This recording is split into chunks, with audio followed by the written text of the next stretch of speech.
আসসালামু আলাইকুম। আপনারা দেখছেন আশুলিয়া মারমা কম্পোজিটের সংলগ্নে বিজয় দিবস উপলক্ষে মেলার জমজমাট। আগামীকাল বৃহস্পতিবার থেকে এই মেলা জমজমাট হবে। আশা করি আপনারা যে যেখানেই থাকুন এই মেলার আনন্দ উপভোগ করে যাবেন।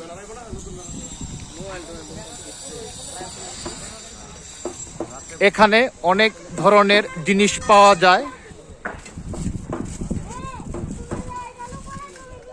আগামীকাল বৃহস্পতিবার থেকে এই মেলা শুরু হবে। আপনারা প্রত্যেকেই মেলায় এসে ঘুরে যাবেন এবং বাচ্চাদেরকে নিয়ে উড়ে যাবেন। ধন্যবাদ।